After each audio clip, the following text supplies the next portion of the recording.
जी हाँ, नमस्कार।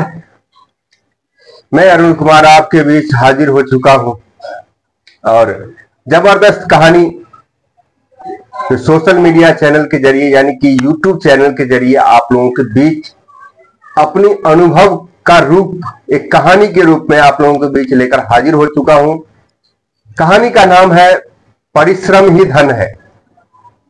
दोस्तों, जबरदस्त कहानी है, पूरा का पूरा सुनिएगा, स्किप मत कीजिएगा, क्योंकि ये एक कहानी ऐसा है जो एक किसान के ऊपर आधारित है। यानी वैसा किसान जो कि एक खेत में काम करने वाला और खेत से अपनी अनाज उपजा करके अपना भरण पोषण करने वाला, उसके ऊपर आधारित कहानी है। तो आशा करता हूं कि आप लोग पूरा का पूरा सुनेंगे, स्किप नहीं करेंगे। साथ साथ कहानी कैसा लगता है कमेंट करेंगे, लाइक करेंगे और चैनल को सब्सक्राइब करके बेल का बटन दबाकर ऑल करना नहीं भूलेंगे।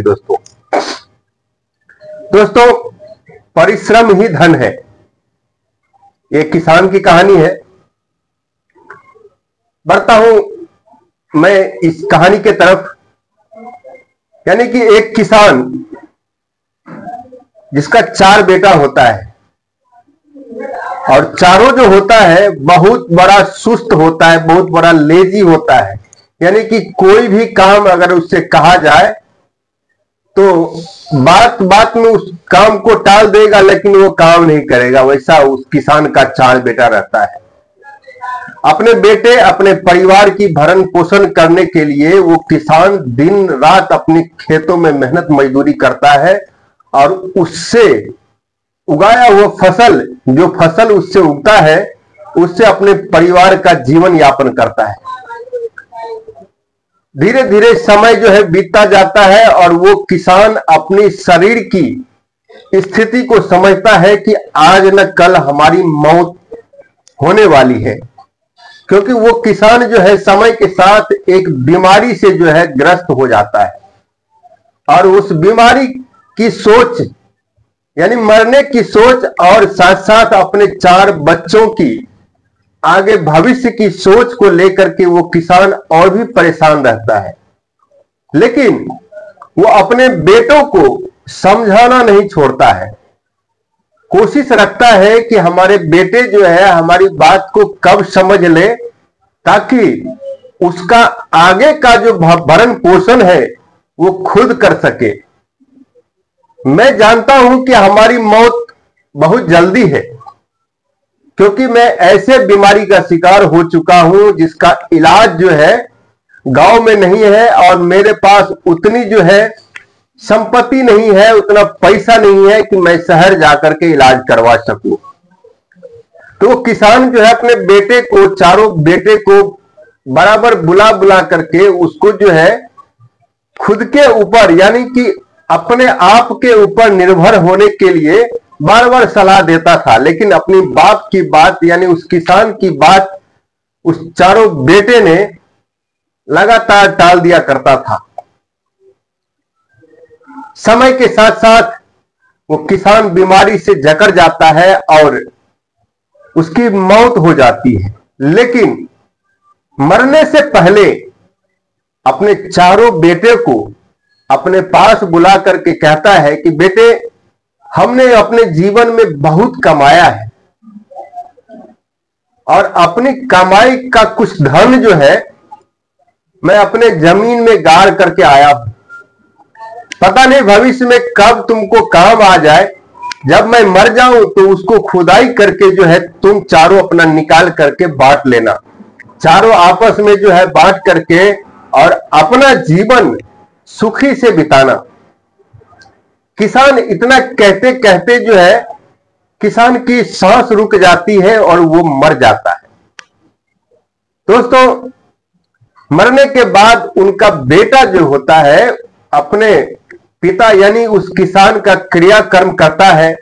क्रियाकर्म करने के बाद वो चारों एक साथ बैठ करके सोचता है कि हमारे पिताजी मरने से पहले हमारे जमीन में जो धन उन्होंने गाड़ करके रखा है उसके बारे में बोल रहे थे।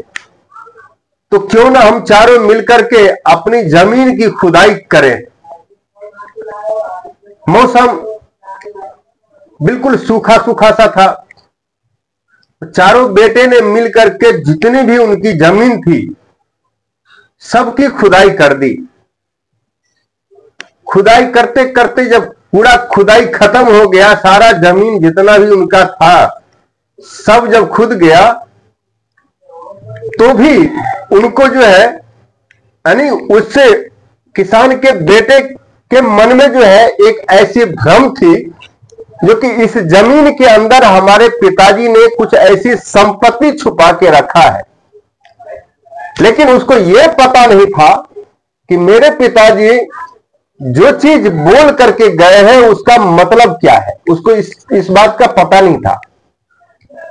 लेकिन संपत्ति की खोज में पूरे जमीन को उन्होंने खोद डाला, यानी कि चारों बेटे ने पूरे जमीन की खुदाई कर डाली। वक्त रहते बारिश हुआ। बारिश होने के बाद जो है, जैसे हर किसान अपने जमीन में फसल लगाता है, तो इनका जमीन संपत्ति खोदने के यानी संपत्ति ढूंढने के चक्कर में तो खुद करके तैयार था ही।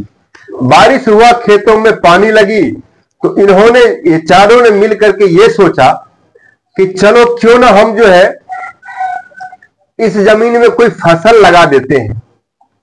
दोस्तों, वो किसान अकेला मेहनत करता था और यहां पर इन चारों ने मिलकर के मेहनत की, तो जाहिर सी बात है कि उस जमीन की तैयारी बराबर हो चुकी थी।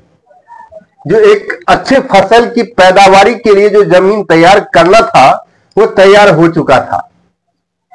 उस साल वो चारों ने मिलकर के उस जमीन में फसल लगाया और फसल जो है यानी कि पिछले साल के मुताबिक जो पहले जो उस जमीन से जो उपज होती थी उसकी अपेक्षा 4 गुना जो है उस जमीन में फसल लगी, यानी कि उसका अनाज जो है 4 गुना जास्ते हो गया।